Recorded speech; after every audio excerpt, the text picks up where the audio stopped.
Hello everyone, મારું નામ વાકડીયા સંજીભાઈ છે. મારું નામ કાત્રોડિયા યુગ જયેશભાઈ છે. અમે લોકો ગજેરા વિદ્યાભવન ઉત્તરાયણમાં અભ્યાસ કરીએ છીએ અને અમે અટલ લેબમાં એક કોડિંગ શીખીને એક એપ્લિકેશન બનાવી છે, જેમાં આપણે રિવિઝન કરવા માટે સર ટીચરના વિડીયોઝ અને પીડીએફ જોઈ શકીએ છીએ. અને એક્ઝામ ટાઈમે આપણે કોઈ પણ દિવસે લેક્ચર મિસ થયો હોય તો આપણે તે પીડીએફ અને વિડીયો જોઈને આપણે તેમાં શીખી શકીએ છીએ, અને જેથી કરીને આપણા રિઝલ્ટમાં ટકાવારી સારી આવે. આ એપ્લિકેશન અમે કોડ્યુલર પ્લેટફોર્મ દ્વારા બનાવી છે, જે એક વેબ એપ્લિકેશન છે ઓનલાઈન. તેના દ્વારા અમે આ એપ્લિકેશન બનાવી છે. તો ચાલો આપણે જોઈએ. તો હવે આપણે ગૂગલ ક્રોમ ખોલીશું, તેમાં આપણે કોડ્યુલર સર્ચ મારીશું.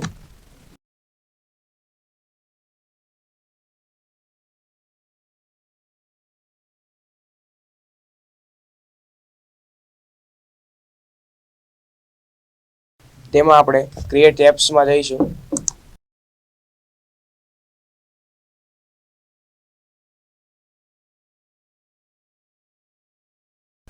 તેમાં આપણે એક અકાઉન્ટ બનાવવાનું રહેશે, જે અમે પહેલેથી જ બનાવીને રાખેલું છે. તો આપણે આ જોઈ શકીએ છીએ, અને પછી આપણી સામે આવી રીતે પેજ ઓપન થશે. તો તેમાં આપણે ક્રિએટ પ્રોજેક્ટ અને તેના પ્રોજેક્ટનું નામ આપવાનું રહેશે.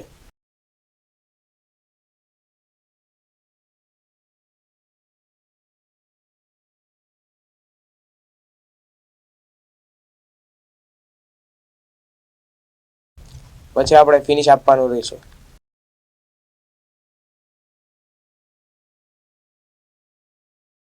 હવે આપણી સામે આવી રીતે કાંઈક પેજ આવી જશે. તો તમે જ્યારે ક્રિએટ એપ્સ ઓપન કરશો ત્યારે તમને એક સ્ક્રીન વન દેખાશે.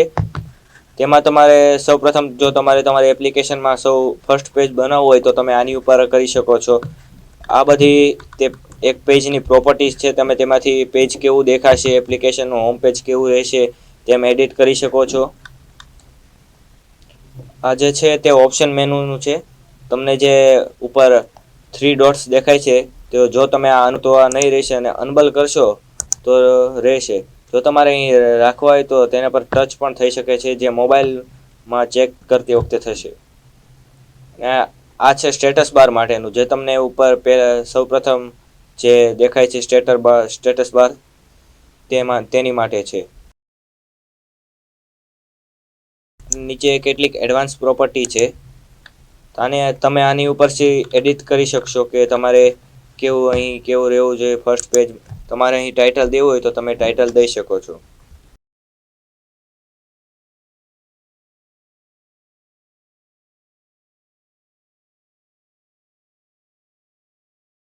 ત્યારબાદ તમારે આની અંદર નવી સ્ક્રીન ઉમેરવા માટે અહીં એડ સ્ક્રીન, અને જો તમારે કોઈ પણ સ્ક્રીનને કોપી કરવી હોય તો તમે કોપી સ્ક્રીન પર દબાવી શકો છો. તો હવે આપણે સૌપ્રથમ એપ્લિકેશનમાં બટન મૂકીશું. આ બટન મૂકવા માટે તમારે ડ્રેગ એન્ડ ડ્રોપ યુઝ કરવાનું રહેશે. જો તમે અહીં સ્ક્રીન સિલેક્ટ કરશો તો તમને અહીં સ્ક્રીનની પ્રોપર્ટીઝ દેખાશે, અને જો તમે આ બટન સિલેક્ટ કરશો તો તમને અહીં બટનની પ્રોપર્ટી દેખાશે. બટનની પ્રોપર્ટીમાં સૌપ્રથમ છે બેકગ્રાઉન્ડ કલર. બેકગ્રાઉન્ડ કલરમાં તમને એટલા કલર આપેલા છે, તો તમે તેના ઉપરથી બટનનો કોઈ પણ કલર રાખી શકો છો. ત્યારબાદ આ અનબલ ને ડિસેબલનું છે. ફોન્ટ જો તેના બટનના બોલ્ડ રાખવા હોય તો તમે બોલ્ડ રાખી શકો. ફોન્ટ ઇટાલિક રાખવા હોય તો ઇટાલિક રાખી શકો. અને ત્યારબાદ આ બટનના ફોન્ટની સાઇઝનું છે. ત્યારબાદ આ બટનની હાઇટ, આ બટનની વિડ્થ, અને આ બટનની બેકગ્રાઉન્ડમાં જો કોઈ તમારે ઇમેજ મૂકવી હોય તો ઇમેજ મૂકી શકો છો. આ બટનની જે કોઈ શેપ હોય છે તેનો છે રાઉન્ડેડ શેપ રાખવો હોય તો રાઉન્ડેડ. અહીં 4 શેપ આપેલા છે, તમે કોઈ પણ રાખી શકો છો. ત્યારબાદ આ છે બટનની અંદરના જે ટેક્સ્ટ હોય છે તે સેન્ટરમાં રહે કે લેફ્ટ સાઈડ, અને આ બટનના ફોન્ટ કલર. અહીં તમને એડવાન્સ પ્રોપર્ટી પણ જોવા મળશે. અહીંથી તમે એડિટ કરી શકો કે તમારું બટન કઈ રીતે રહેશે. તો ત્યારબાદ આપણે હવે એડ સ્ક્રીન બનાવીશું. એડ સ્ક્રીનમાં તમારે કોઈ પણ નામ આપવાનું રહેશે.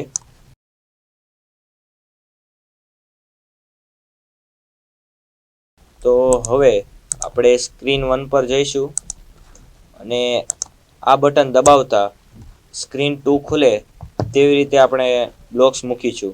બ્લોક્સ પર જવા માટે અહીં તમારે બ્લોક્સના ઓપ્શન પર ક્લિક કરવાનું રહેશે. બ્લોક્સના ઓપ્શન પર ક્લિક કરતાં તમને કંઈક આવી સ્ક્રીન દેખાશે. તેમાં તમારે આ બ્લોક્સનું બટન 1 સિલેક્ટ કરવાનું રહેશે. બટન 1 માટેના તમને બ્લોક્સ દેખાશે.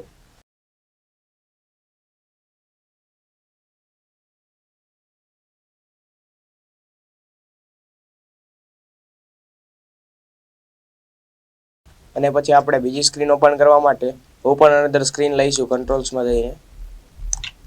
તેને જોઈન્ટ કરવા માટે ટેક્સ્ટ બટનનો ઉપયોગ કરીશું અને ટેક્સ્ટ બટનમાં આપણે જે સ્ક્રીનનું નામ રાખેલું હતું તે સ્ક્રીનનું નામ રાખીશું.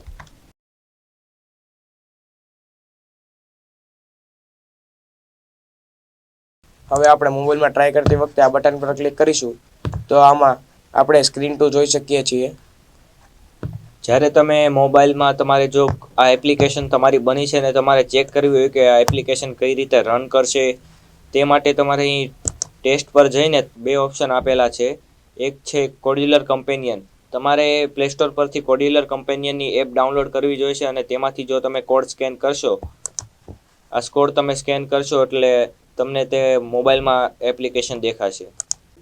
QR કોડ સ્કેન કર્યા બાદ આપણે એપ્લિકેશનનું ફર્સ્ટ પેજ જોઈ શકીએ છીએ. તેમાં આપણે સૌપ્રથમ લેટ સ્ટાર્ટ પર ક્લિક કરીશું. તે ક્લિક થયા બાદ આપણને 2 માધ્યમ જોવા મળશે. પહેલું છે ગુજરાતી માધ્યમ અને બીજું છે ઇંગ્લિશ માધ્યમ. તેની પર ક્લિક કરતાં આપણને અલગ અલગ વિષયો જોવા મળશે. તેમાં આપણે સૌપ્રથમ ગણિત પર ક્લિક કરીશું.